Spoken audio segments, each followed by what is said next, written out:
Gracious ladies and gentlemen, the pulse of America needs definition, requires redefinition, that the world and the people of the world may understand the great love that the Ascended Masters have for this Ascended Master nation, not because we express some form of preference for one nation as opposed to another, but because it is our heart's desire and the plan of the Sacred Brotherhood to establish a pattern of exampled perfection to the family of nations, that they may learn by the pattern of freedom externalized just how they too can produce the democratic way of life and make available to their people that culture which heaven itself desires to preserve as a form of beauty until better things do come. The glory of heaven and the radiance of heaven is a crown of great beauty which many among mankind feel in error that they are not quite ready for. Many individuals today seem to feel that if they join our band or become a part of our group, that they will be in effect turning their back upon life, which is a complete refutation of truth. For when mankind become a part of the Great White Brotherhood and a part of those holy endeavors dedicated to the freedom of man, they save their life. They do not lose it. Those who seek to save their life by going their own way as solitary climbers upon the mountain are often bereft of the comfort that comes in group dynamics as souls are led through the higher teachings to a greater comprehension of the beauty of perfection. The fires of freedom are real, and the passions of the Ascended Masters for the radiation of God control, effective God control, into the community of the Brotherhood is essential. It is essential that as representatives of our light and of this high calling, you should understand how that you are led out of the shadow of darkness, the shadow of imperfection, into the light and a greater sense of the light that is to come. One of the great errors that many of the students make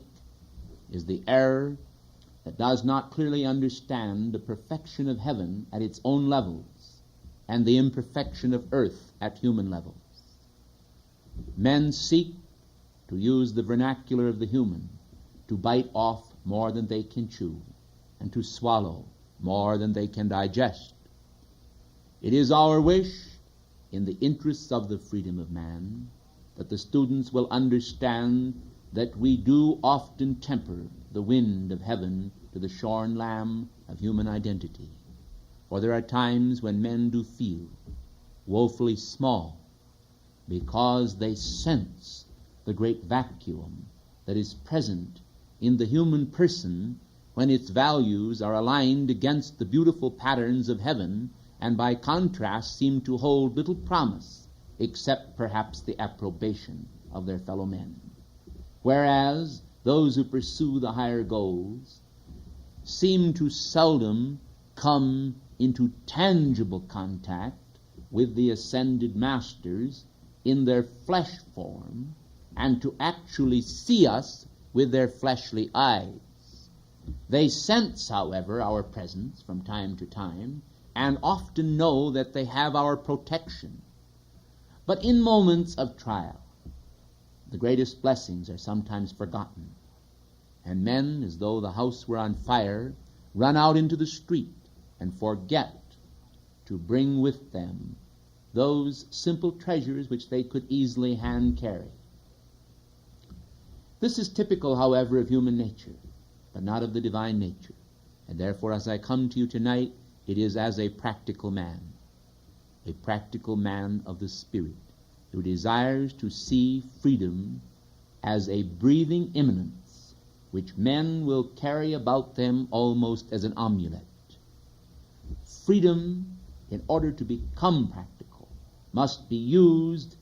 in all of man's thought processes and kept in view as objective in all of his thoughts, so that his eye can truly be said to be full of freedom. Freedom is not always learned, beloved ones, by reading or by study, even by spiritual study, which I do not frown upon but approve of. I merely wish to comment upon the fact that study alone will not bring freedom into prominence in consciousness,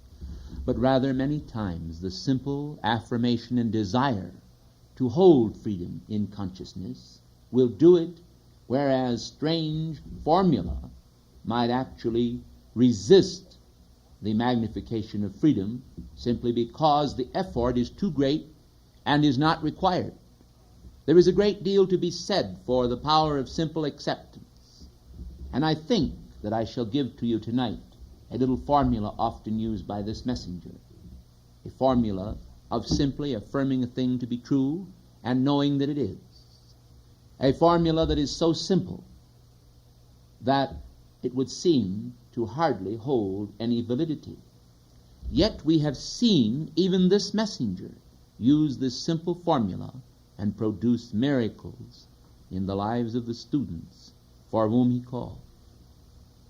He does not pretend to be of any specific greatness or worth in his mortal self, having committed himself unto the highest calling. And we ourselves certainly do have no intention of tooting our own trumpet. Therefore, when I say to you tonight that we recommend simplicity at times as one of the greatest keys in the universe for man's freedom, it is because God listens to that which man speaketh. Many people do not realize that the reproduction of thought is almost instantaneous. In other words, when individuals formulate thought, or thought is formed within their consciousness, it becomes either extremely powerful for good or insidiously evil, because it is not sometimes the great dwelling upon one subject that produces the miracle of quick manifestation, but the quickest thought flashed forth at times will produce a more effective good in the world of men than a long and senseless dialogue where men seek to convince the Almighty as to why he should set aside his laws and honor their purposes. A simple request, God help me, has often produced more miracles than a long prayer uttered before men. We recall when Mr. Rickenbacker was lost at sea and in great distress, that it was a simple call from his heart which triggered the divine response and caused one of the great beings to see to it that a fish was placed in his view and grasped. Great protection was afforded this man because of the simplicity of his heart and because he had an almost transcendent faith in the omnipresence of God. I therefore wish tonight to stir the memory of the divine ages in your consciousness as a memory of perfect beauty, wishing to burst into manifestation. The power of the Christ and the power of freedom has always desired to express in man. There is simply a great gentility in the consciousness of the Most High,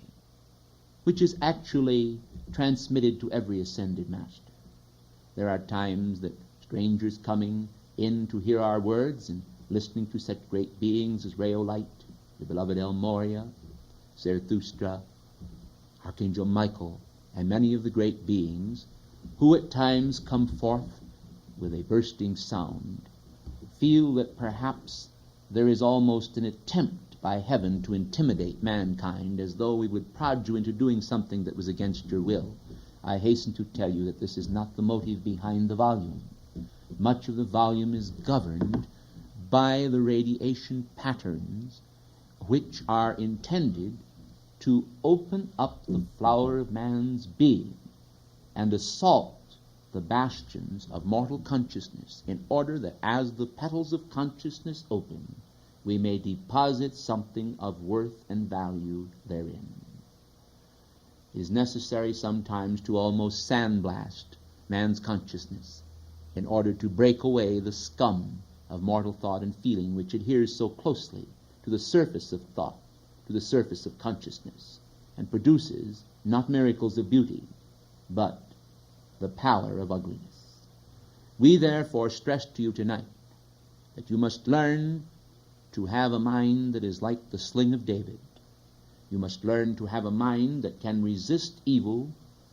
with fierce intensity on the instant, and fight for your freedom, your spiritual freedom, as though nothing else of worth existed in all creation.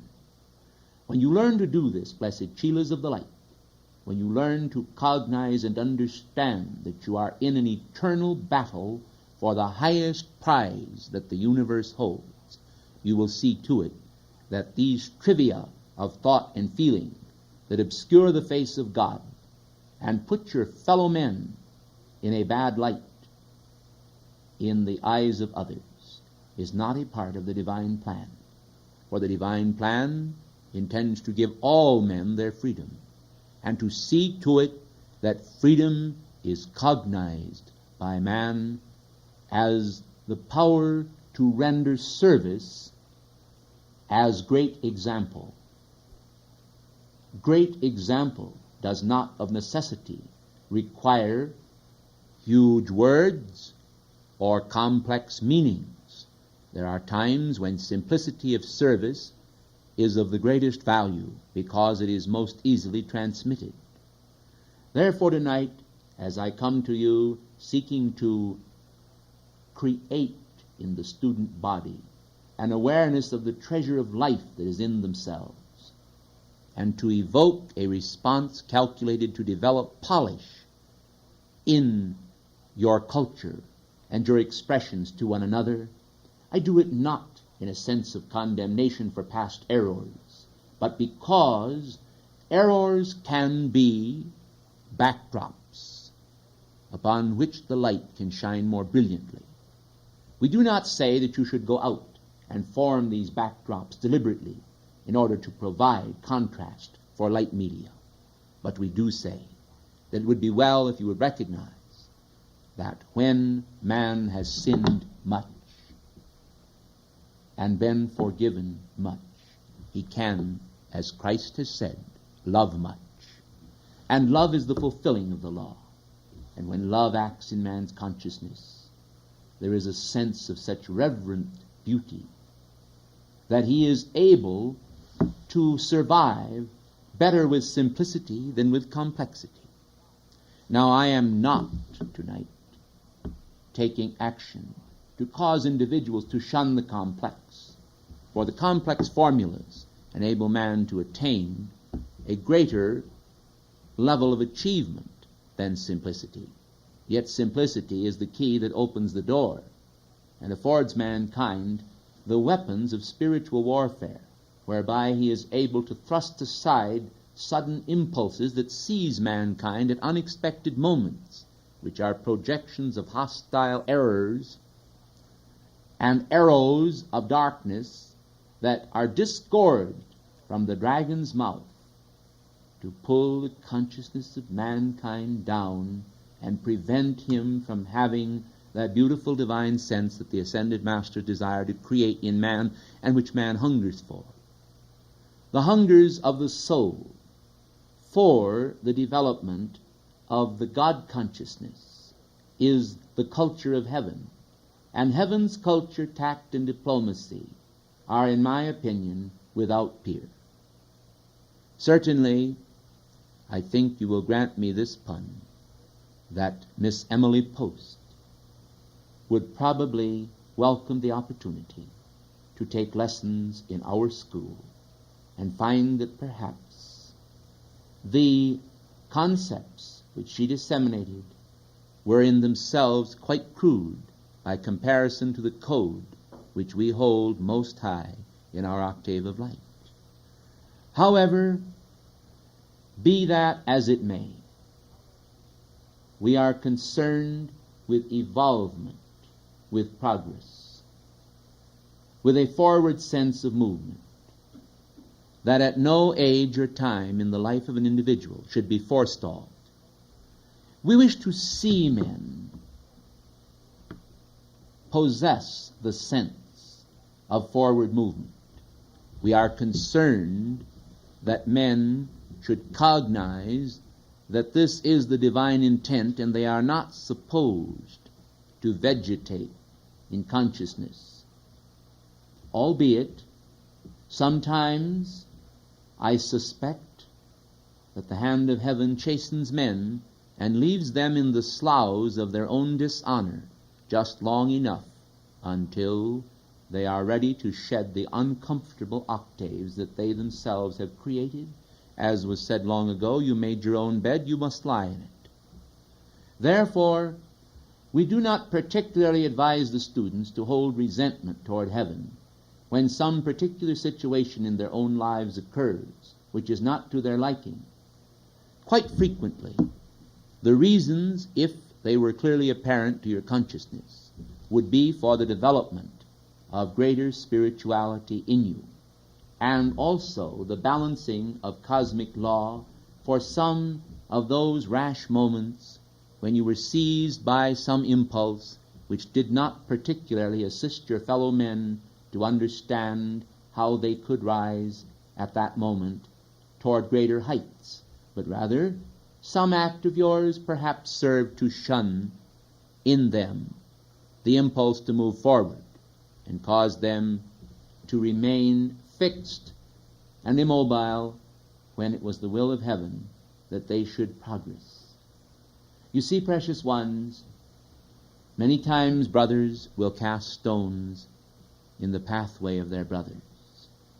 It is not so much that they desire to do it as it is that impulse becomes translated into action before it can be gauged and assessed by the mind and consciousness. We are not particularly concerned with condemnation for these matters, for we find the lives of almost all men have been at one time or another engaged in some form of activity which has not been in their highest interest. We are concerned, however, that calmness of mind and sane evaluations of the self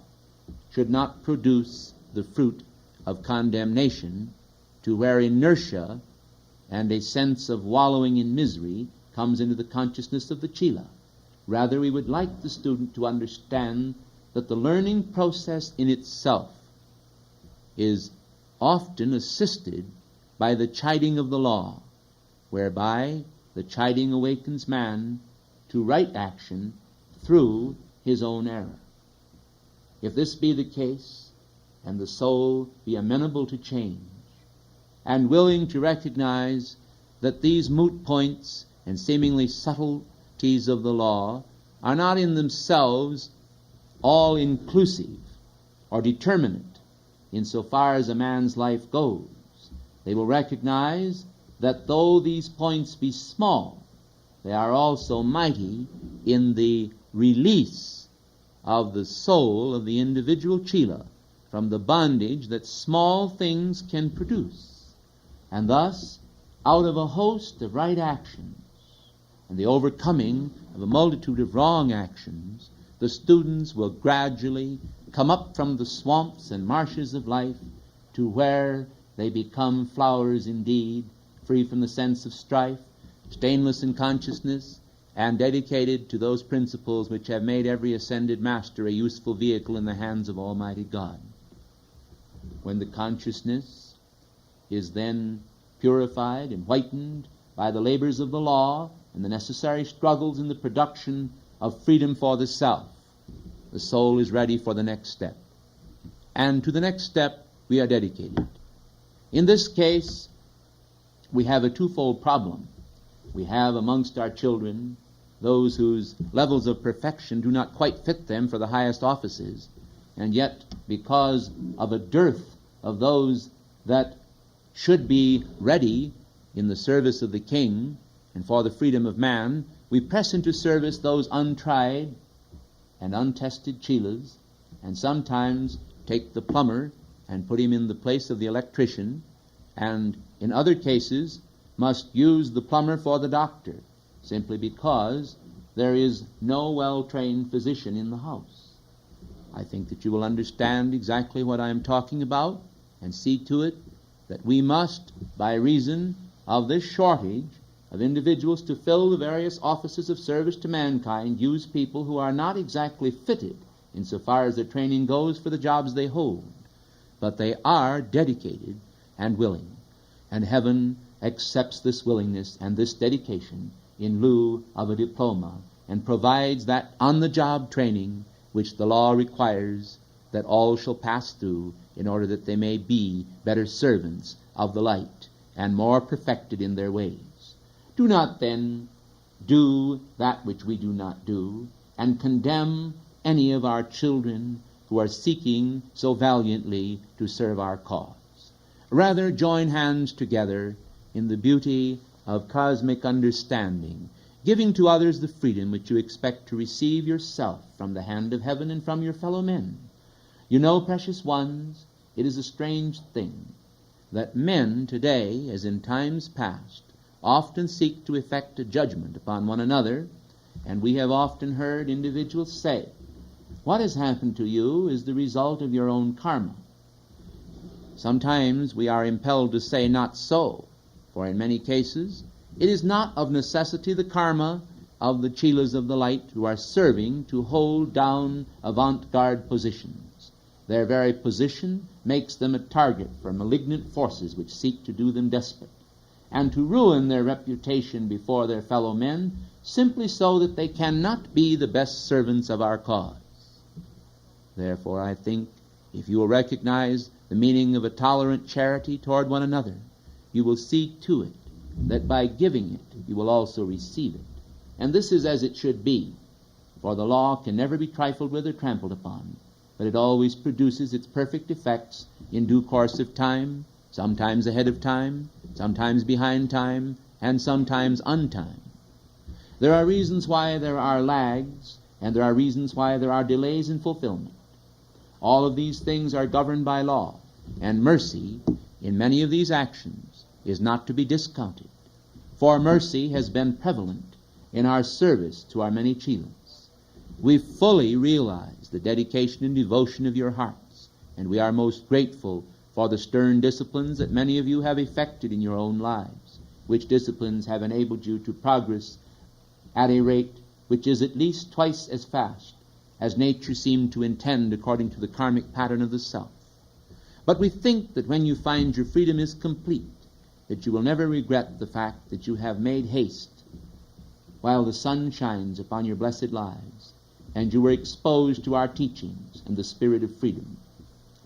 I would like to elucidate upon this just a little bit further by explaining that we had to do a great deal of arranging in some cases in order to bring some of you into families and situations where you could contact this light of freedom and understand the principles of the I Am consciousness, which is the all in all man.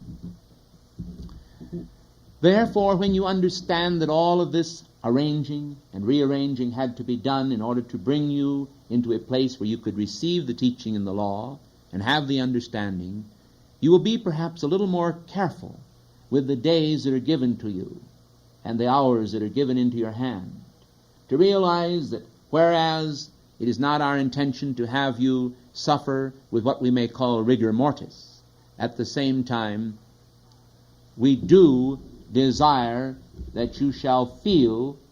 the continual pressure of the law from within, so that not a day passes that you do not at least follow the proscribed rituals of your being in your connection with your Heavenly Father, the Great White Brotherhood, and your service to the light. We do not desire to see the students reach a state of tension where their relaxation becomes so necessary that days must be passed in which they never think of God. Rather, we would desire that every day should be a holy day for you all, a holy day in which your consciousness and the consciousness of freedom is enshrined. Remember, precious ones, it does not take an entire day to meditate upon a quality of God. You can meditate upon a quality of God in a matter of a few seconds, or a fraction of 1 second. And if you accept into the chalice of your being the answer of the Father, you will find that you have received your precious allotment of qualitative essence of the divine nature for that day. And it will become your own as you walk in the spirit of the divine quality, and you will feel that it is your own. You know, the Father is most eager to impart Godhood, Christhood, kingship unto man, far faster, I think, than man is desirous of receiving it. Albeit there are some amongst those of you who are here and who will read our words in the field who have greater desire than others to progress to the fulfillment of their final destiny insofar as their freedom in the light of the ascension is concerned.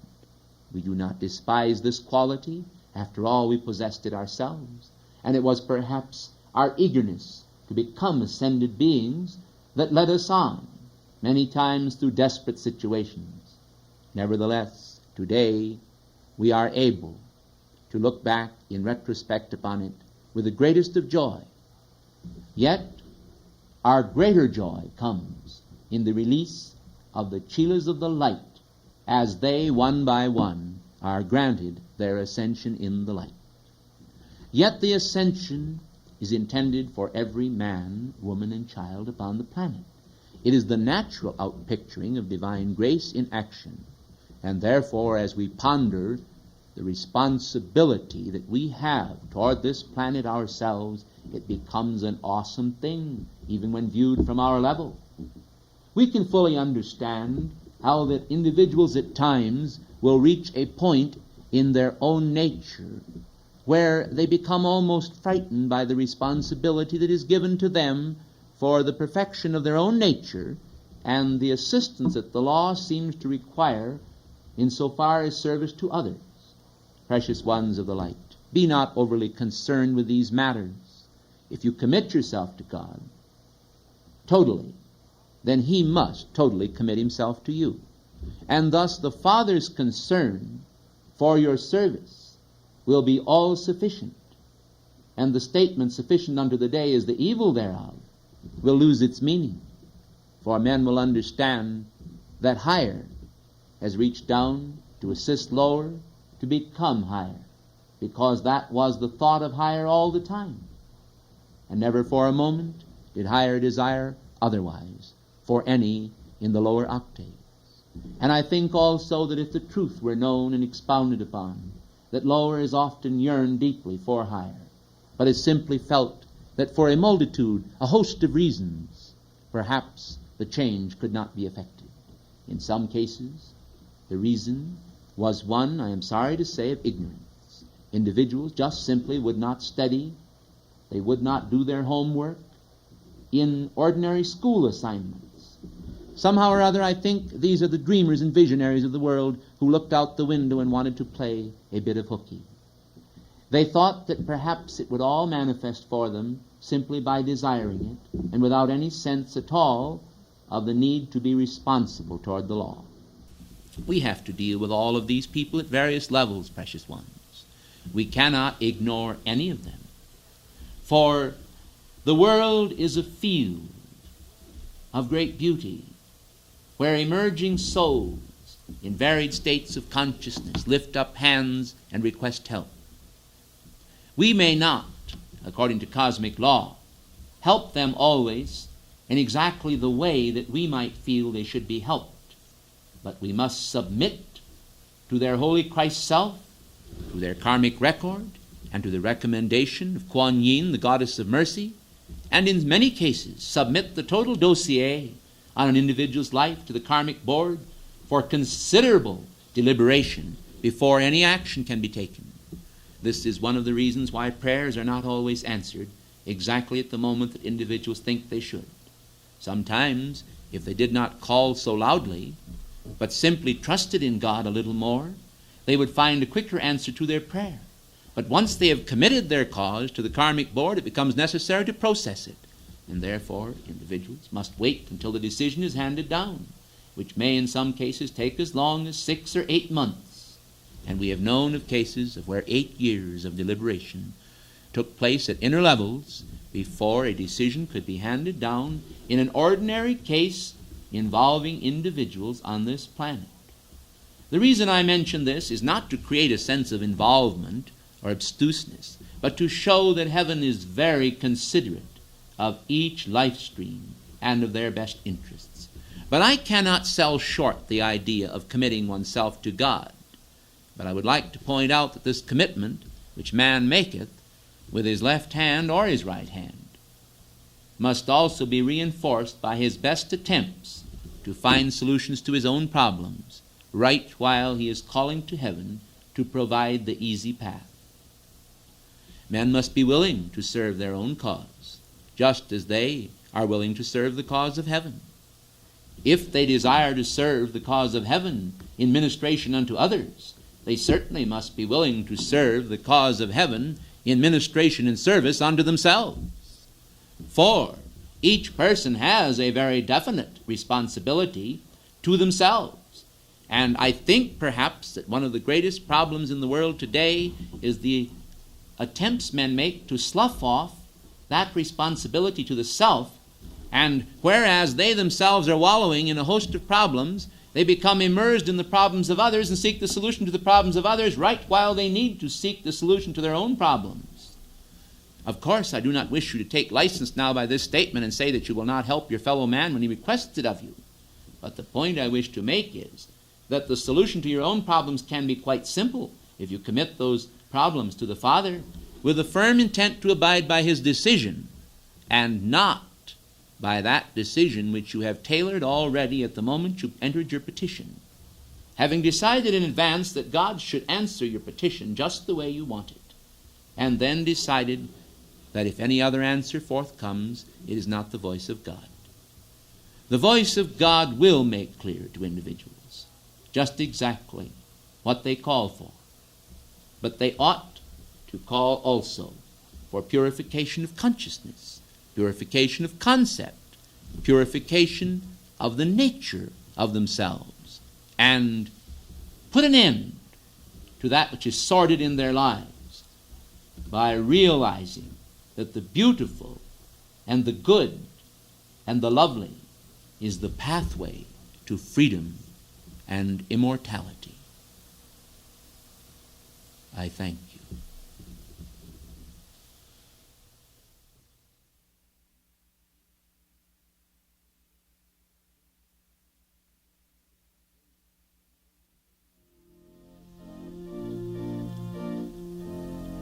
We have left one candle tonight burning in honor of Saint Germain, which will be extinguished after the service is closed.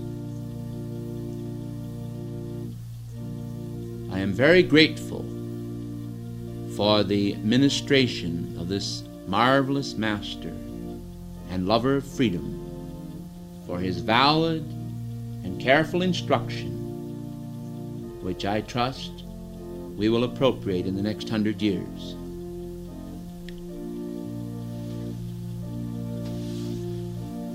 The sign of the heart, the head and the hand to you. May the peace of your presence abide with you wherever you are, wherever you go. May the glorious peace from your presence flow through days of service and nights of rest. May the peace of your presence keep you blessed. The sign of the heart, the head, the hand. May the love and diplomacy and tact and judgment and grace of Saint Germain be our treasure, the treasure of our hearts, both now and forever. And may the love of Jesus, as he joins hands with Saint Germain, circle the world with the light of freedom this new year that is to come, even as tonight it is with us. Tomorrow is a great day that cometh. It is New Year's Day Eve, and all day the masters have a tremendous program prepared for us. As you go to your rooms tonight, may the presence of the Holy Spirit and the freedom of that Spirit dwell in your hearts, and may you regard your bodies as temples of the living God, your minds as chalices for divine unguents, your memory as the storehouse of beautiful treasures, and being in consciousness as worthy of the anointing of the oil of rose and the fragrance of the pine and the myrtle. And may the hallowed purity of our Heavenly Father work the fires of perfection through our lives, so that each day we rise step by step, a bit more perfected, a bit more of the Father made manifest. This is Saint Germain's will, and I certify to you that there is little doubt in us that it is also your own.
How dear to the heart of God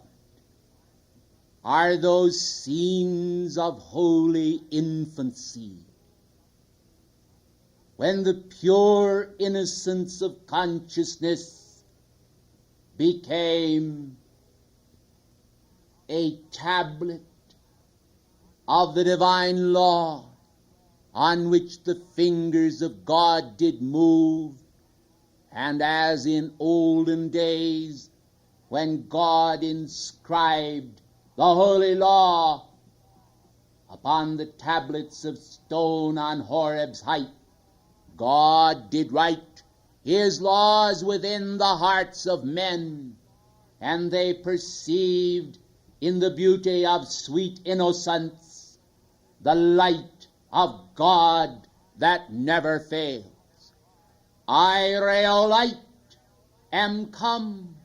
to tell you how dear to God's heart ye all are, even at this late hour in man's realm of time and space, the continuum of experience and manifestation. How God longs to impart those endearing graces to each one of you that would make you master of your own domain, free from fear and struggle, complete within yourself, and ever aware in that blazing sense of reality of the intentions of heaven in the far-flung empire of cosmic reality. Now then, as beauty bursts forth again to bloom in the hearts of men as the divine sense expands and teaches men the meaning of true love as the link in the heart of being between the shores of identity. I come to tell you most solemnly that mankind have synthesized life. They have created a fraudulent state of mind and being which in no way resembles the reality of the realms of light and perfection.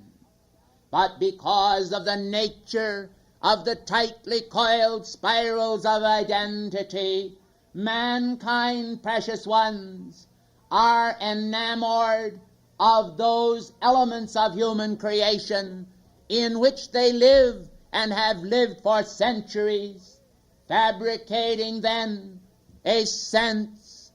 of understanding based on the life patterns which they have created as an abortion and an abomination of desolation standing in the holy place where it ought not. For I say to you today, in the name of Almighty God, that desecration stands where consecration has stood. If you will remember this word and understand that it was never intended so to be, you will recognize then how that by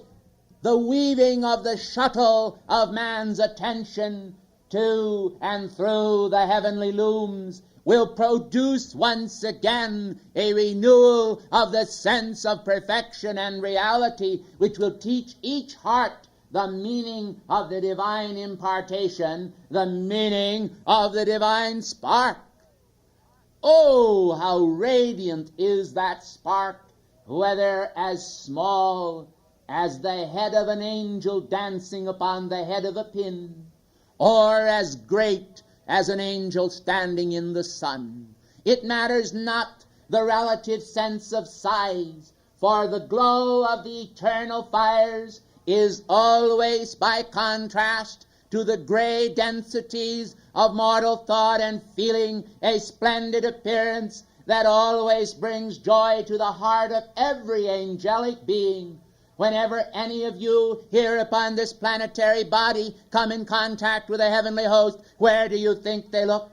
They look within the heart to see that divine spark flash forth and pulse out the radiance of identification, whereupon salutation goeth forth from the heart of the angelic being or cosmic being and states to the individual, I love you. And this is not the type of love that loves to get, but the type of love that loves to give. For the angelic hosts are the greatest conveyors of the beauties and bounties of heaven, so that I could truly say that the tree of life has heavy branches over the earth, over the manifestation of the world, dripping with the beauty of the eternal life essence and the fruits of perfection, which are so very much, precious ones, a part of the divine plan, the great weaving and reweaving of the magnification of the divine intent, as God again and again embraces his creation with the kiss of peace and joy and love, with the supernal attention of his awesome majesty upon the creation below, to whom he desires to impart to each one the very greatest crown of life that he holds within his hand and heart.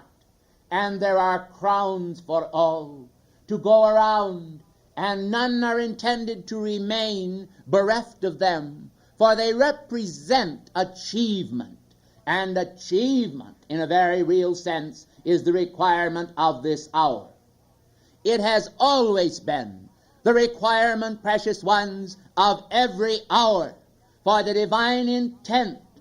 desired from the beginning to lavish upon the creation all of the fruit of heaven's reality, and has only denied it to mankind because of the fact that they were so rebellious in outpicturing the manifestation of the Luciferian ideologies which were set before their eyes by the laggards among mankind,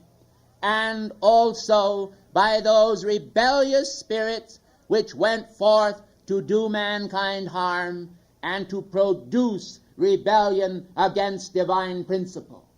Rebellion is never valid. It can never produce a feeling of peace and joy. It will never produce maturity and mellowness in man's consciousness. It is always on the qui-vive, producing that which you have sometimes laughingly referred to as butterflies in your tummy.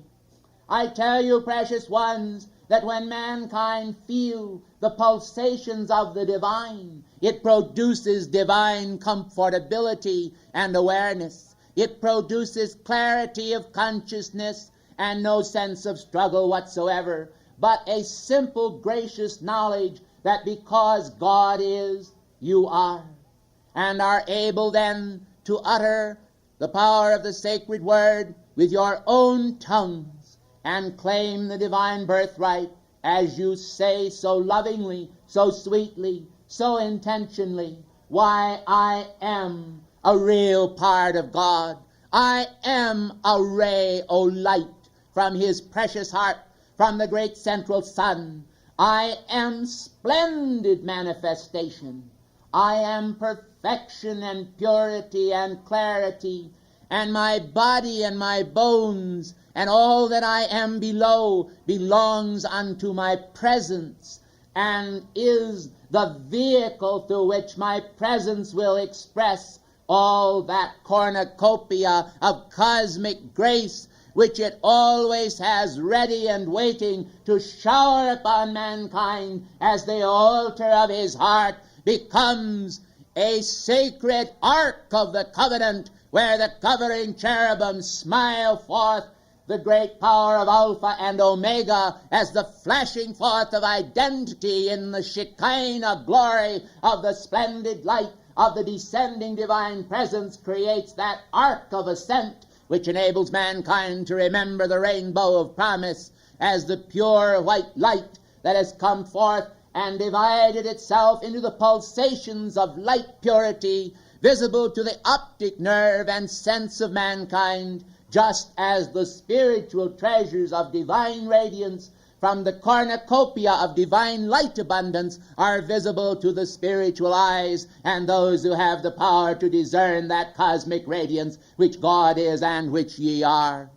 If then, precious ones, right now you will recognize the power of a ray of light from the heart of God to expand the divine sense within you, and will yield your consciousness unto your presence and to your holy Christ self, and will recognize that the ascended masters come to you in order to quicken the pulsations of the life waves and powers of creation which are resident not only within the body chalice but also within that precious mind which is able then to gently plug in to the higher elements of the mental belt, where the flashing forth of ascended master communications would actually cause the Western Union Telegraph Company to recognize that they have no monopoly on communication, for the power of the universe as it flashes forth its light rays is far more brilliant, far more laden with the power of communication and messages of great import that go from place to place in the universe and perform the services which God desires to see performed. Ladies and gentlemen, communication then is a very active and necessary function, for we in higher realms are continually radiating forth into the force fields of your mind and being those beautiful thoughts which are so distinctly different than the negative thoughts which mankind sometimes seem to morbidly enjoy. I wonder, precious ones, in connection with that, if you have noticed how that mankind are reaching in to the caves of darkness, the netherworld below, and bringing up those drawings and psychic or so-called psychedelic manifestations with putridity and color, I am sorry to say, and strange, weird creations that cause the consciousness of mankind to be keyed to those responses which produce unhappiness and a sense of guilt, right while the individuals indulge in them. For those individuals, when they key into those vibratory actions, precious ones, are entering into a realm of gross darkness, and the darkness that descends upon them causes them to enter into communications with dark forces which are not rays of light, but which are indeed vile and communicating to mankind hate and hate creations and acts of murder and wretchedness. I then, Rayolite, say to you that the time has come when the children of the light must understand the flow of great beauty and the need to exercise their divine dominion, to once again join hands with the cosmic Christ and the ascended masters right where you are, and to demand the power of your beloved Astrea to come forth and blaze her mighty circle of cosmic majesty that guards the divine intent around all peoples, around mental institutions, around homes for the aged, and hospitals, asylums, and prisons, so that the inmates thereof may be guarded against the awful powers that are directed against their further depredation, to pull them down and further away from their blessed presence. And because they have no power, it seems, or do not seem to feel that they have any power, they are at the mercy of these elements, unless the ascended masters or angelic host or some consecrated individuals upon this planet will make the necessary calls for them, which will produce protection and guardianship against the gross entities of the netherworld, which are often unleashed and are indeed keyed and live in the consciousness of those individuals, and were factually the root cause of their problems in the first place, because they yielded to those entities of impurity and darkness. I therefore come to you today, even I, Rayolite, to stress to you the need to keep a mind harmonious and pure, to keep a mind lifted up to light, to keep a mind lifted up to hope, to keep a mind that is in itself as beautiful and soft as the petals of a rose, that actually enfolds the consciousness with the protective essence of the angelic host, which sweetness a moment ago I released here, that you might sense it or smell it with your outer senses, as the case may be. I come to you then today to revive in you the necessary attributes of the cosmic Christ, to show you that the fires of divine passion must pulsate and rise because you nourish those flowers of cosmic light thoughts that come from the hands of the angels. One time we revealed to you, quite a while ago, the existence of a place in the higher etheric realm which was a fairyland of cosmic wonder, similar to your own Disneyland, yet possessing none of the limitations thereof, and presided over by specific individuals charged with love radiance to guard those young children who pass out of embodiment at an early age. There, we told you, existed the Elysian fields that extended the beautiful waving grass in all directions, and the little cottages where the children wore wooden shoes, and where they came together to be tucked in at night in their little trundle beds, watched over by fathers and mothers that were ascended beings. We talked to you about it, and we communicated it to you, so that mothers and fathers all over the world who had lost children by various means would have the comfort and understanding that heaven between embodiments had prepared to care for their children in a more diligent manner than they themselves ever were able to do while their children were placed in their care and custody. Oh, precious ones, if God cares so much for the little children, that he has made such provision in higher realms for them, what do you suppose he has done for those adult, mature individuals who have come to a state of consciousness where their love for him is understood just a little bit more? Yet I suspect that childhood individuals, in their holy innocence, have perhaps a more real sense of the nature of God, although they may not be able to define it, than mature and adult men and women. And this is perhaps a pity, which shows how individuals have closed the door upon the higher realms through the coarseness of the synthesized life, which was made not in the image of God, but in the image of man. As I come to you this day, then, speaking about the synthesization of life, I want to make you aware of the fact that the scientists in ages past, when they were able, precious ones, to have and exercise a greater dominion over the manifestation of the creative power, did create here on this planet many conditions which are attributed to God. I shall cite one: mosquitoes, which were not created certainly by God, for they bite and they sting and they render individuals most uncomfortable. They are the result of man's misuse of creative energy through his scientific misapplication at a time when civilization was far more developed in a scientific way than yours is today with all of its wonders. And therefore, you may say, how did this occur? Well, precious ones, I could describe it all. I could tell you both scientifically and psychologically, spiritually, and in every manner just how it occurred. But is it really important? Would you not rather think about something higher than mosquitoes? I think perhaps then, in a humorous way, I could say to you that criticism, condemnation, and judgment is the closest human quality to the bite of a mosquito. For it does indeed sometimes cause poison to the consciousness of mankind, which is certainly not the divine intent. And there are so few individuals today upon the planet who are free at all times from it. They are stung by their own senses of consciousness, which are contrary to the beautiful light of God that never fails, that lives within their heart. Won't you then, in God's name, come out from among that idea and concept? Won't you separate yourself, which Saint Germain has asked for, down through the years, and pledge yourself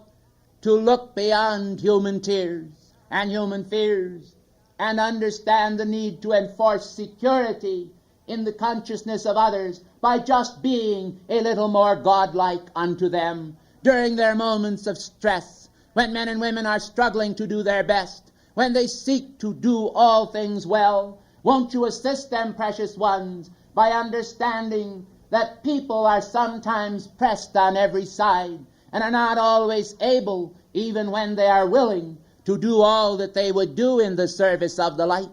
Do you think that heaven then condemns mankind for their failures? I tell you, we are comforting individuals, and our every purpose is to raise mankind. There is a time, however, to sing, a time to dance, a time to laugh, a time to be joyous, and a time to hold those sobering aspects of reality that will cause you to bring about and produce those miracles of change in your world which are so necessary in order that the fruit of perfection should manifest here below. How radiant is the mind of God! How radiant is the mind of God within you! How radiant is the fire of God! Ye saw a glimpse of it last night in the descent of Zarathustra, who has now returned unto his flame, back to the heart of God from whence he came. O precious ones of the light, if you could only captivate then within your own feeling world the sense of the great love of God, the overpowering love that comes from higher domains, you would not be so fearful at all that you would fail. You would not, in fact, question your own ability to succeed to the uttermost in overcoming the density that you have built up in your world all these mortal years of manifestation. For you would understand that far longer than man has abode in this realm of density, and darkness. He dwelled in the heart of God through the foreverness of reality, when the purity of the nature of God was very clean and pronounced in his consciousness. Why then do mankind so quickly forget? It is because in the process of descent and disconnection, which is necessary to the development of individuality, men are given freedom to go out and do those necessary things which will crown them with that glory, which is indeed the glory of God, given to those made a little lower than the angels, who become crowned with more glory, for they have suffered unto the death where necessary, and have sweat, as it were, great drops of blood in contest between the human will and the divine will. The struggle then that takes place in the nature of mankind is to develop the imperishable nature of God in man. And all of the sting and all of the pain and the travail is like the travail of a mother with child. For the child that is brought forth is the man-child of perfection, is the beauty of the temple foursquare, is the beauty of the triad of peace and love and joy, of light and purity and trust, is the beauty of obedience in the circle of identity as its ever-widening selfhood becomes expansion out of that treasure house of reality that beats your heart. Understand then that the ascended masters yearn as never before to draw man to the place where he can hear from those farther shores, even as when a child moves along the seashore and willy-nilly reaches down and plucks from the seashore sands a shining shell and places that shell to the ear that he may hear, or so he tells himself, the roar of the sea. We desire to communicate to you, out of the power of heaven and the great light of heaven, the descent of cosmic reality that, unheard by many, rushes forth, not with the gasp of the dying, but with the torch of the living, to cause mankind's attention to radiate up to the planes of reality that overcome the thraldom of density which has hypnotized the mind of man and made him to feel that all of struggle is futility, for there is no possibility of actuality in any of it. I come to you today to cast the ray of light from the heart of my divine selfhood before you as a sacrifice to God, to give you a portion of my reality and to shed abroad the splendor of the light and radiance of the sacred fire, that you may understand that right where I am, there ye are. We are brethren, not under the skin, but under the spirit bond of light perfection, which descends and radiates and perfects and makes real all that which now seems so insecure. Won't you please be seated? Oh, precious ones, what a place the heart is. A garden of wonder, a place where the seat of consciousness can expand into the brain and being of man by the power of light, memory, and beauty, even the days and consciousness of old when man was able to fly, physically to fly, simply by an act of will. I tell you, precious ones, that memory is still in the consciousness of many, and when they go into dream states from time to time, individuals are able to recall the experience of flight when their physical bodies could actually move into the atmosphere because of the magnetization of light rays from the heart of God that enabled them to overcome the gravitational pull of the earth element through the power of light. You see, in those days, levitation was less unusual than today. Even little children would dance in the fields, and they would rise into the air, some 10 feet, some 20, and some as much as 100 feet. They would actually weave garlands of flowers And as they took these flowers, they would think of one another with thoughts of love. And their simple games were so superior to all that man plays today of contest, which brings about a reinforcing of the sense of competitiveness. Whereas in those days it was a question of bestowal. How great a love can I give to this beloved one that I am now meeting? You do not know the joy of that era of transcendent cosmic love, because it seems a thing apart from the nature of man most carnal, man most unholy, man most unwholesome. Yet it is a part of the beauty of the holy innocence when the joy of giving joy was supreme, and man understood the nature of God as the great givingness of peace and radiance and purity, and it did live, and it did manifest, and they lived. And it came to pass that the power of light descending from the heart of God, even in the early days of creation, enabled them to live over 800 and 900 years. Then it came to pass that by cosmic decree the bell did sound the great cosmic tone, announcing to the universe that all over this solar system life waves were being withdrawn and compressed, that the silver cord connecting man with the heart of his presence was being reduced in its size, because man could not warrant the grant of so much energy which he was misusing and creating intense karma thereby. And thus man became a puny creature in a relative sense, living now no longer 800 or 900 years, but down to the 70. For the life energy was cut down, and the days of man's sojourn upon the planet was cut down far from the days of Enoch, until man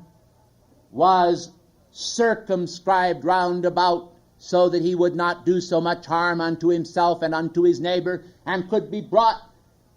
to the halls of spiritual learning between embodiments, and the great law could be imparted unto him, do unto others as you would be done by. Yet the golden rule is not enshrined today in the hearts of men. How they play the perfect fool at times as they continue to make this awful karma. Yet I am here today to tell you that the karmic board is working diligently and faithfully to bring about a revival of the sacred fire and a manifestation upon this planet. They are determined to create a new aspect of reality that shall shake the very foundations of the earth. And therefore, as I am speaking to you, we have performed something that some of you do not even see. We have changed the legs of this messenger into columns of fire, which will possess him for a very brief span, so that he is actually standing upon columns of fire. Now I tell you there is a reason why we have done this, but I am not going to give you the full key of that reason. I am simply going to tell you today that we have secured a dispensation from the cosmic hierarchy whereby we can expand or double the size of your precious silver cord this day if you make the application to us in sincerity, simply saying to the heart of your presence, I ask that I may be given, but don't do it yet. For I tell you, precious ones, that with this dispensation there comes also the sovereign responsibility that all that ask this will have their karma doubled in all that they do, because their energy will be doubled. Therefore think well and hard upon it. If you are convinced that your destiny is toward the stars, if you are convinced that you desire to find the heart of your presence and to be a greater servant to mankind, then ask and ye shall receive. But if you feel that you are more concerned with a synthesized civilization and your involvement in the squirrel cage existence of mortal men, do not ask unless you expect to receive not only double the portion of energy resting upon you as the mantle of Elijah fell upon Elisha, but also because you will this day receive then that solemn responsibility of service whereby you can accomplish more, because divine energy will flow in greater portion into yourselves. Now do not expect, precious ones, that even if you ask, that some transcendent feeling is of necessity going to manifest to your outer eyes. Some of you, of course, will see it immediately. Some will feel it for years and years and years. Some will find that it does not seem to be cognizable to the outer self, simply because the activity will turn to produce a state of mental alertness greater than they had before. Whereas others will have more physical energy. Some will have greater spiritual perception. Some will have other qualities, and all will not receive the exact quality that others will receive. But the quantity will be just as great to produce the miracles of that flow of light according to the cosmic intent, which is to produce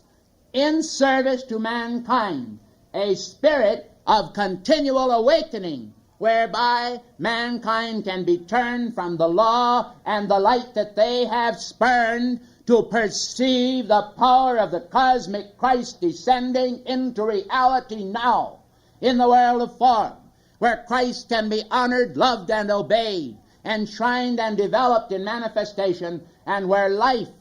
can be brought forth as God intends, and the world changed in the face and teeth of all of its gnashing darkness, which produces uncertainty, insecurity, fear, wars, violence, crime, and all that mankind today would like to avoid. I tell you, precious ones, they have two choices: either the choice of this descending light, the ark of creation, the salvation of man, or they have the destruction of the elements, which will most certainly bring about the destruction of mankind in due course of time, commencing in various parts of the world, whereby nature will return unto man that which he has sent out of imperfection and destruction through the centuries.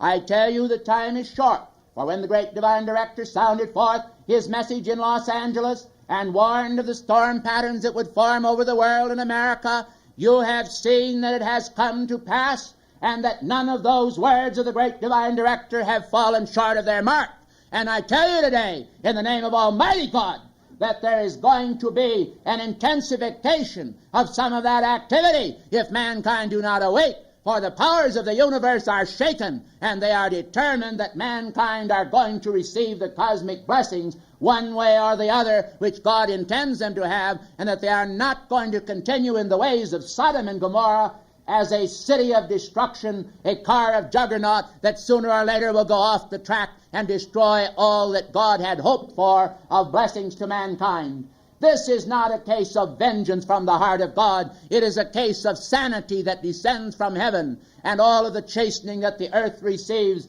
is a result of the intense love that God feels for mankind to awake them out of the destruction of the sense consciousness and into the power of the flow of the spiritual grace which the law will afford mankind in this day and age. I say to you then, I am ready, and ye should also understand that the first word that you should speak within your own mind is, I am ready. Those of you who have spoken that word, I am ready, are prepared now for the next step. We transmit, O holy lords of karma, to thy heart the petitions of those who have said within, I am ready. According to cosmic decree, then, we ask that the angels of record shall descend to the heart of each individualized I am present, and by the miracle touch of the light of the great central sun, command the obedience of cosmic law into manifestation, trembling then down through those dulceted, fretted bars of cosmic reality with the divine fiat. Let there be light, and let it expand where it has been commanded to. Let it be done, and let a ray of light pierce you through and be sustained. And in God's name, let comfort flow and beauty glow as radiance touches heart below. O altar pure, now make secure the sense of God in man that's pure. Pure is my heart's light, and in the words of Eld, my strength is as the strength of 10, because my heart is pure. Blessed are the pure in heart, for they shall see God. Purity imparts the divine will. And now, if some of you feel a bit uncomfortable because of the heat generated through this descent, do not think anything of it. It will change to coolness in due course of time. The heat is transmutative and is actually to prevent your body's rejection of this tremendous expansion of the light that is sent down from God on high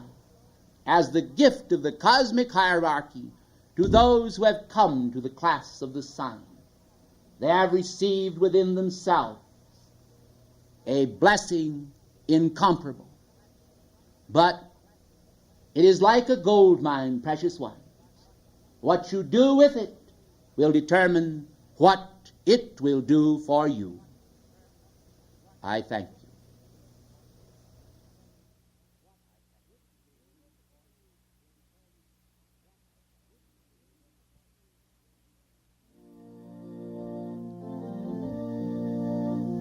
The sign of the heart and the head and the hand to you. May the peace of your presence abide with you wherever you are, wherever you go. May the glorious peace from your presence flow through days of service and nights of rest. May the peace of your presence keep you blessed. The sign of the heart and the head and the hand to you. The Brotherhood Eternal raises you now to the cosmic cross of white fire, where dwells the Lord of the world, the living Christ, and the masters of the flame.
The unguents of the Spirit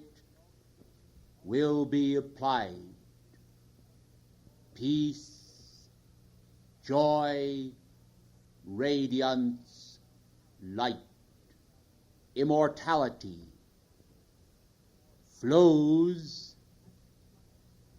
and excites consciousness. Some men's minds are as a beehive. They buzz with activity, but produce no honey. Others are able to sustain a momentum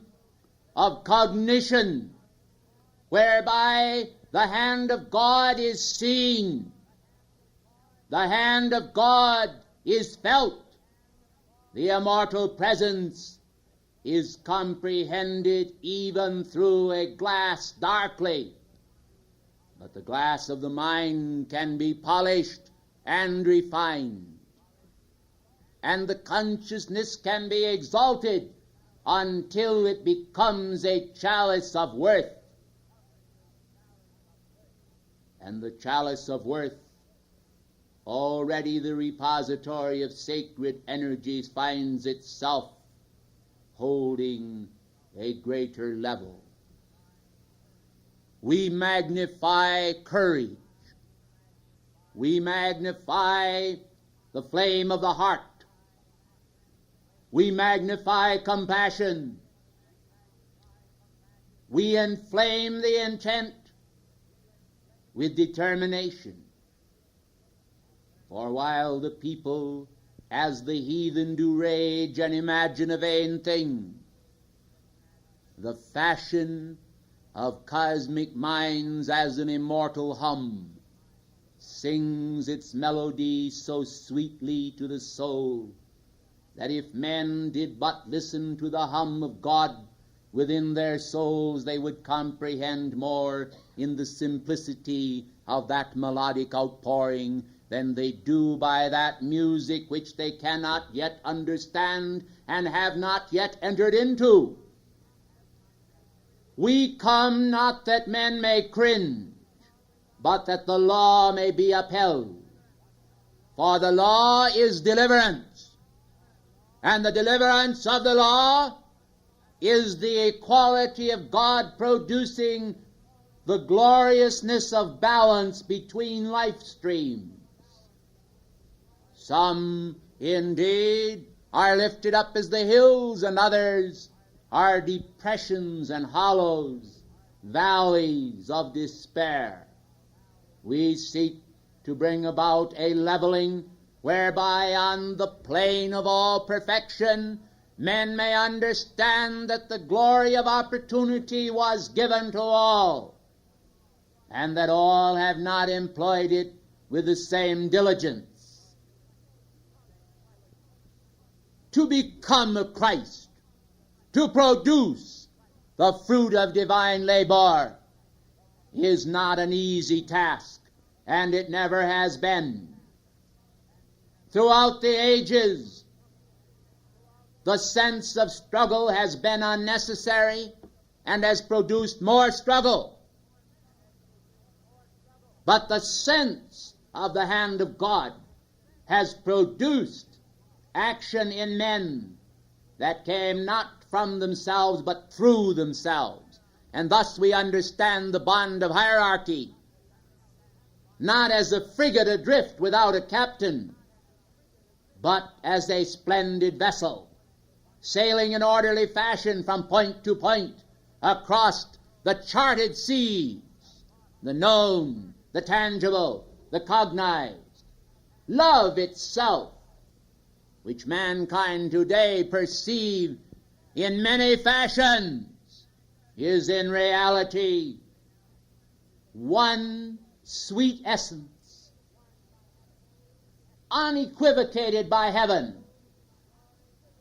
but unfolding its glory as easily as a babe opens its eyes or radiates good health through rosy cheeks. Love is natural. It enfolds mankind. It upholds the will of God in him. It teaches him at times how to unfold the mirror of self-abnegation. It teaches mankind how to be contrite, but how to see to it that his contrite spirit does not remain depressed, but is prepared for the ritual of exaltation when joy becomes the spur that enables man's mind to contact the mind of Christ, the mind of light. The Arhats were men and still are. The avatars were men and still are. These holy men, serving only the I principle of life, the power of the immaculate vision of Almighty God, exalt in the cosmic community the principle of right living. And right living is the stimuli to those who dwell in concepts of the earth earthy. Men need to be inspired by the power of faith within themselves, and faith requires wings. Wings are for the raising of consciousness, and thus those who understand the meaning of wings of light will perceive that through the power of sacred envisioning, men can create around themselves a thought of being raised, and do so by the thought. For the thought compels energy to follow in course, and sweetly are men raised into the lap of heaven, where the Divine Mother enfolds her arms gently around the man-child, and raises that man-child into a stature bold and strong and clear, where the ringing forth of the voice of heaven through that one becomes a challenge to the age, to be accepted and entered into as contract, whereby men pledge their energies to a cause and understand that they must not hold in reserve some portion of that energy as though they would bargain with heaven for a penny. If they do, they shall receive the penny in return, but the treasures of life shall remain unearned and not their portion. Therefore, as this young child comes now into manifestation to produce the fruit of service and love in the world community, it is our heart's desire to enfold her round about with that light which has ever been our portion, because we have loved with that undying love those causes to which we pledged our all. In the name of the great white brotherhood and the spirit of radiant perfection from the great central sun, by the fire of Venus and the power of Mercury, by the light of 10,000 suns and the beauty of the unfurled banner of our cause, I christen thee in the name of Almighty God, Moira Ellen Prophet. May thy coming in and thy going forth be for the glory of God and the chastening of the souls of men, that they may be healed and bring forth great fruit redundant unto the Lord's cause. May the whitened harvest fields of the world feel thy sickle and thy blade as the sword of discrimination and truth goeth forth and is proclaimed, and may no darkness dwell in thee forever, but be transmuted by the fire most sacred upon the altar of thy heart, that thou mayest fulfill the hopes of heaven for thee, and produce the miracle of cosmic Christ love for all ages. And thus I say, the thoughts that I have held now most dear for this child, God holds most dear, and many more, for every son of heaven whom he does adore, and he desires with the greatest expansion of his heart's light to see all men engage in this great cosmic fight for right, that right may triumph in the world of men, and splendor rise once again into view, perfection not for the few, but for the many, who will clearly see that love is essentially the garland of eternity. O cross of light and angels of my band, surround this soul where'er she then shall stand. Perceive the grace that in her now does shine, as heavenly magnificence, the climate of a realm divine. See that no blight shall come nigh her soul, for I appoint myself by God's great law her guardian protector till her goal be attained. I thank you in God's name, and I bless you one and all with that supreme God magnificence which the Divine Mother held in her heart for ye all and each one at that moment when ye separated as spirit spark from the fire of the grand central sun. May the profound peace of our brotherhood eternal surround ye all, and the world community with the unfolding drama of infinity.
What shall I say of the divine intent? Splendid opportunity for each individual monadic creation, coming seemingly from afar, the flame of God magnificence graces the world as the little spiral spark of God magnanimity, the cosmic magnetization of being, of the flame, of seeing and penetrating in his name through the obscure universe into the realm of light from whence all sprang. Magnificent creation, intended magnificent co-creation by man, the keeper of the flame of immortal being,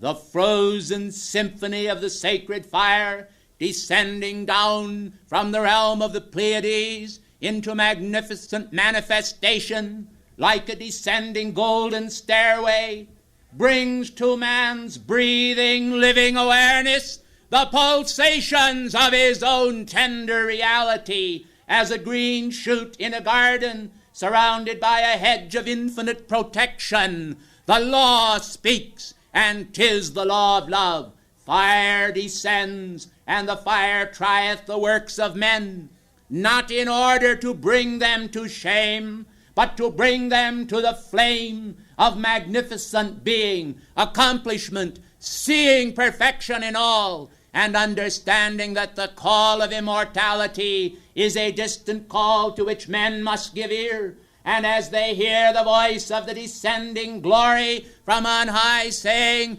"Thou art my beloved Son, in whom I am well pleased," they will understand that this is the voice of agelessness, that this is the voice of the creative essence, that this is the creative essence speaking out of the flame of identity. Lo, I am come in thy flesh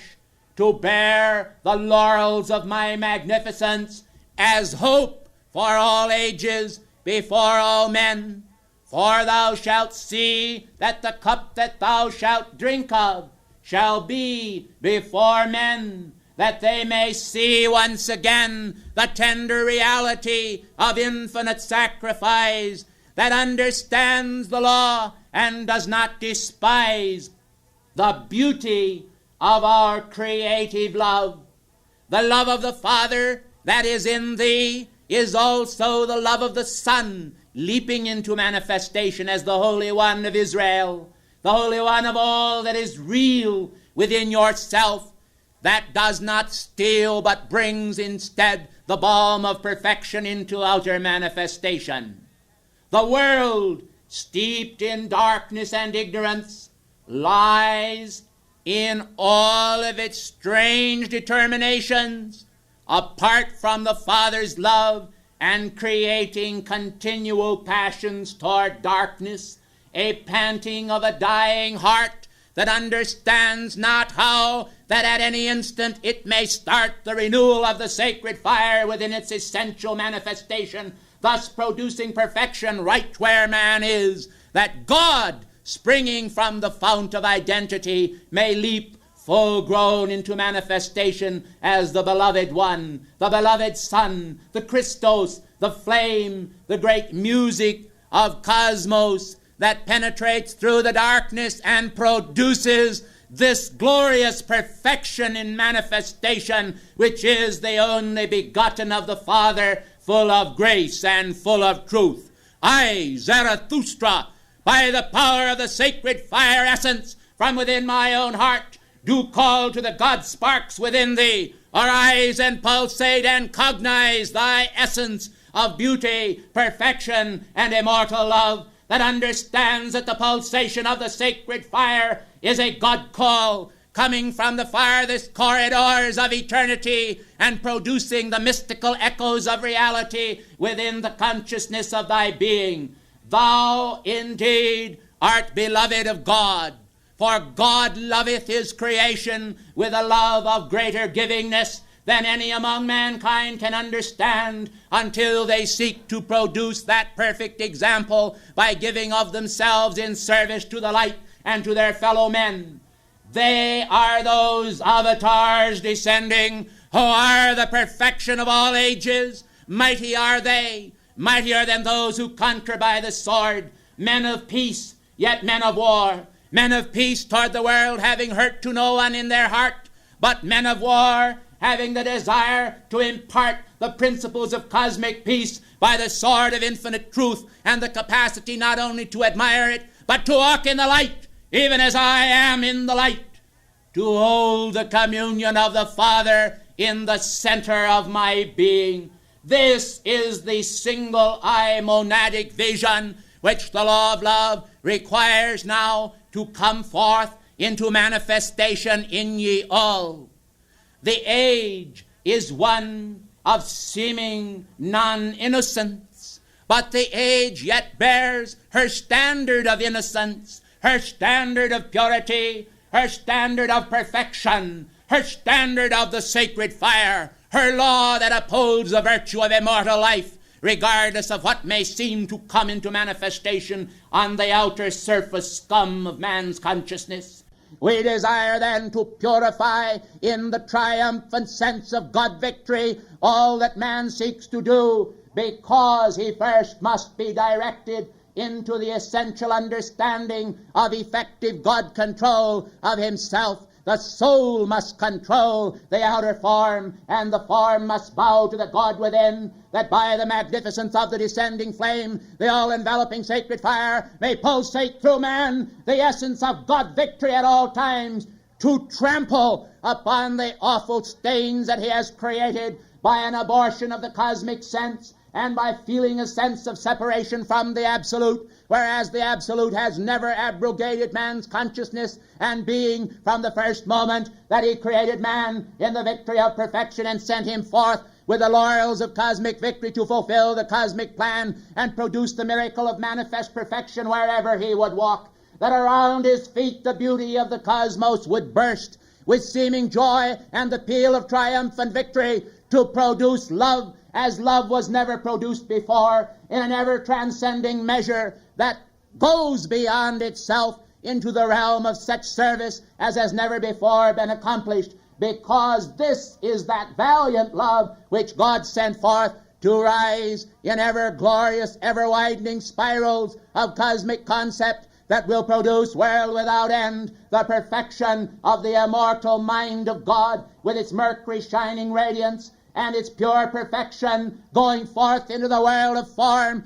to produce the miracle of the ascension in countless lives who never before have been touched by the glory of God as it bursts forth, flashing forth, radiating forth, pouring forth over the hills of the world and over the mountains of man's faithlessness and lack of faith in the divine radiance and its purity to produce those miracles of cosmic Christ love in this age, which will teach mankind the meaning of immortal brotherhood, of those bonds which were forged by our power of light between the invisible brotherhood called white and those among mankind who plighted their love to the sacred cause which we are, and understood that in this magnificent consecration there is a concentration of the power of light that bursts forth into bloom in the world of man, flashing forth upon the spinal stalk in due course of time, to burst forth into bloom as the 1,000-petaled lotus of light,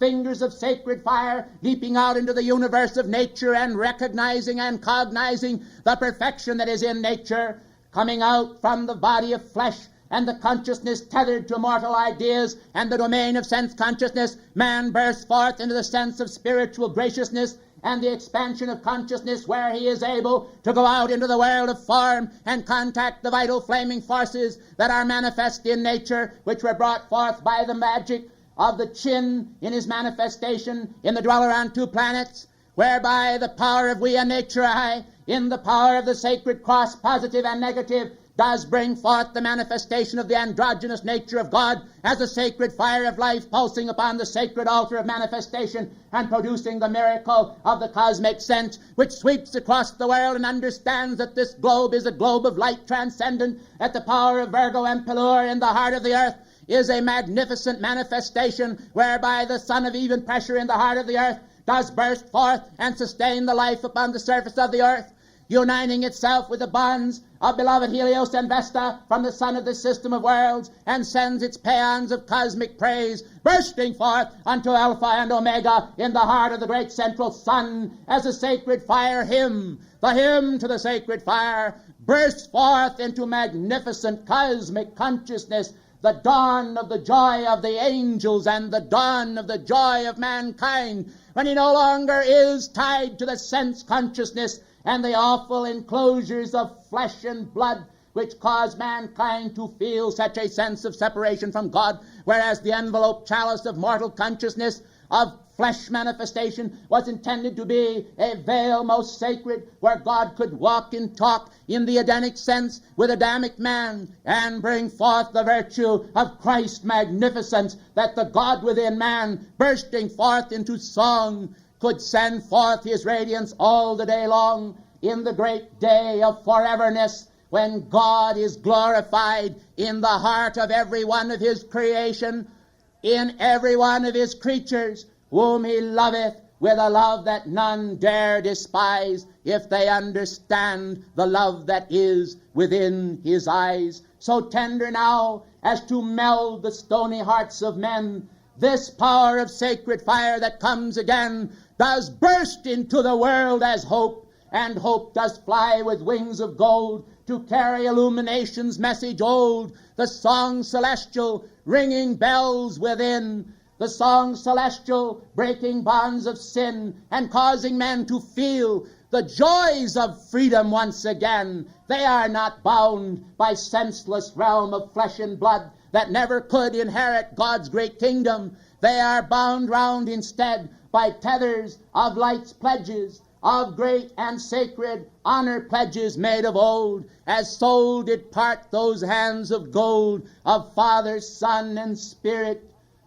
glorious, that gave to man the song victorious, and pointed out the way to go. And as he descended then to that realm below, his heart was full of hope,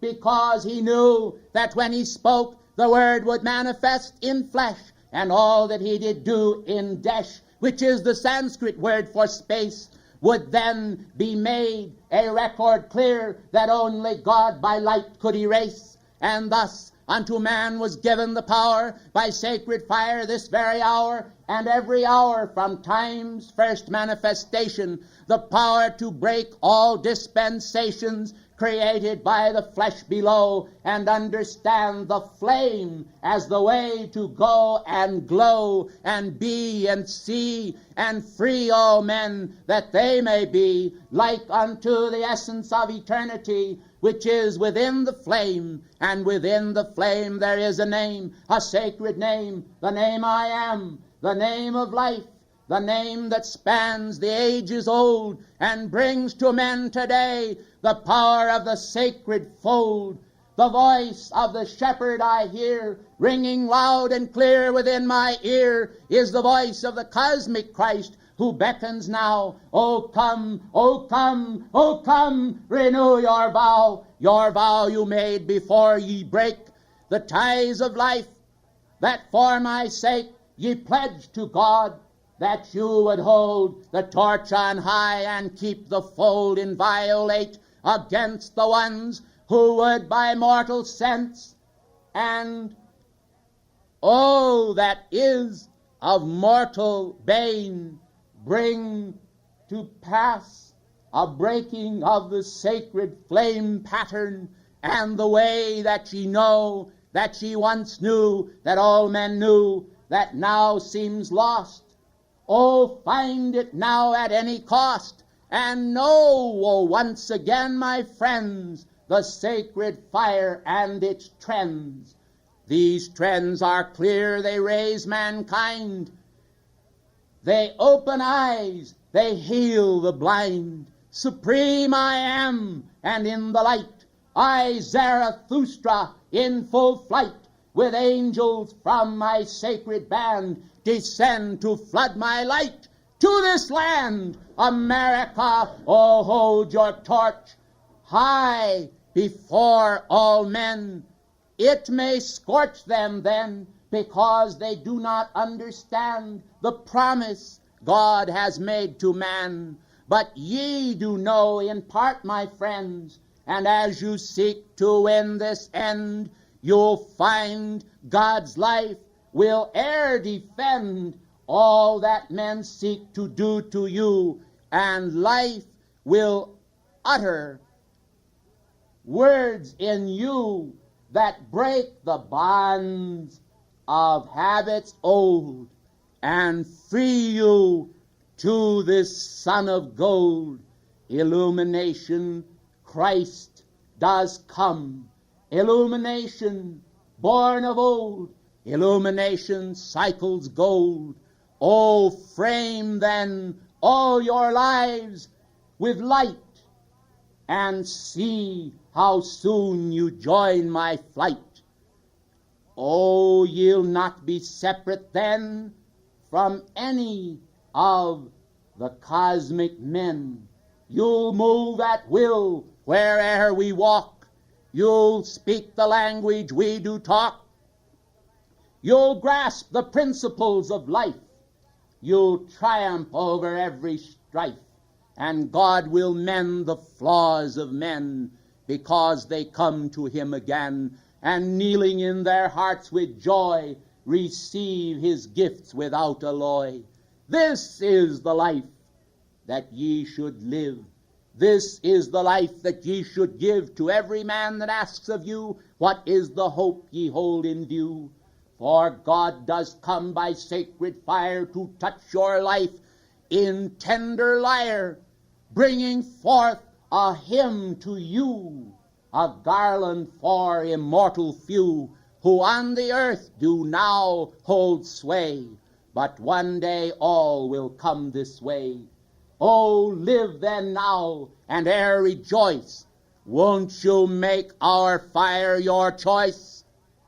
We are the sons of God above. We come tonight to give our love. Ye our brethren are this hour, and by God's grace and heavenly power, you'll take the chalice of yourself, and by our cosmic radiance rise unto the triumph of the sky. In the name of Almighty God, I, Zarathustra, who have returned to the cosmic flame, now many a year, send my blessing to you here. Oh, heed it well, 'twill break the spell of mortal damage Christ would quell, and bring the light to fuller view, where hope not dim, but lives in you. I thank you.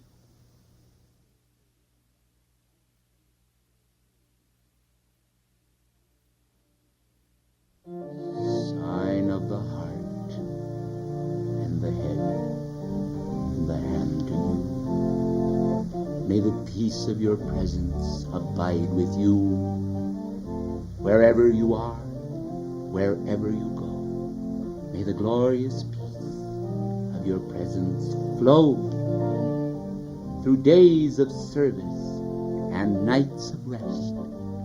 May the peace of your presence keep you blessed, the sign of the heart and the head and the hand to you. May the invisible bonds of the great white brotherhood and the cross of light raise you to the supremacy of your own vista of cosmic might, the cyclopean sense of eternal allness, in the name of Christ who liveth in you and abideth there for aye. May you receive his peace